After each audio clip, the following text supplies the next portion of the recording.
We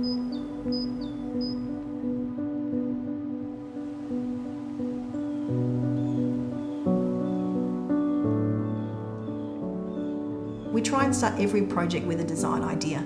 And really that's for the benefits of our clients, all the usual mechanisms we use in domestic architecture about comfort and zoning and acoustics and order in the house, but also just for us to be interested all the time in what we do and to be innovative about design. This is, in lots of senses, it's like a really conventional brief for an architect. It's alterations and additions to a Victorian house in inner Melbourne. It's how a lot of architects cut their teeth in architecture. We're still doing them after 20 years. We do them because we like doing them and because we think we're good at it. So the things that make it visually and programmatically unique are to do with our client. And these clients, they're very warm, hospitable people. They like to entertain. They're very interested in design.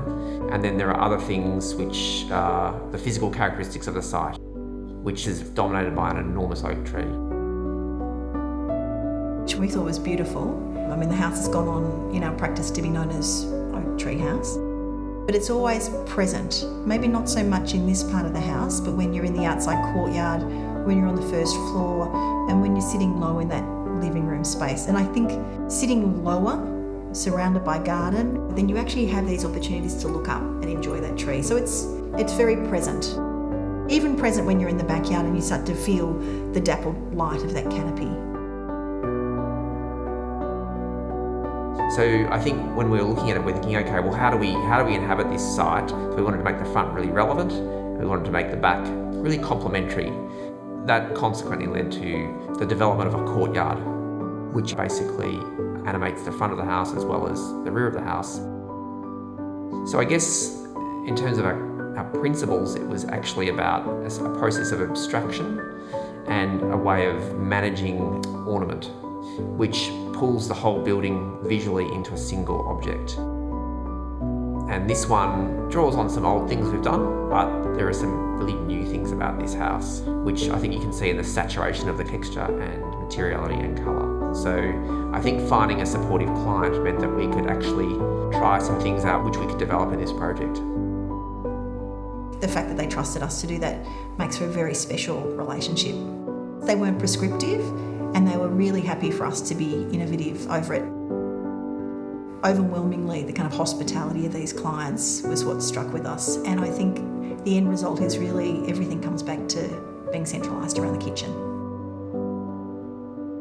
We aspire to, very high quality ergonomic design in all our kitchens. In this one, it was slightly amplified because we had a client who wanted to bring that into a wider operation of their house and also use it to sort of interact with the outside world. And so for us, it really makes sense for us to work with Fisher & Paykel. We know how interested Fisher & Paykel are in actually making connections with designers and how much they care about investigating and implementing good design in their product. So myself and the design team at work, who I work closely with, have always been big fans of Kennedy Nolan's work for a long time.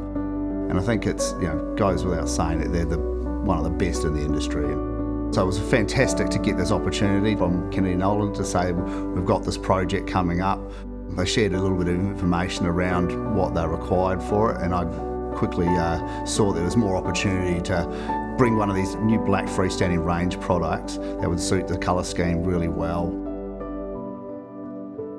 So it was easy, very easy to work with them and to know that the designs are really high priority for them. It was pretty much a no-brainer.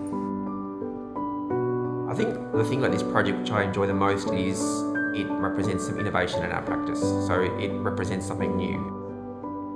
A lot of the other stuff that we do in every project is here, but I think the innovation here is actually sort of more formal and visual, and that's been really interesting for us. And I think it's the first project in a new sort of vein of work for us. So that's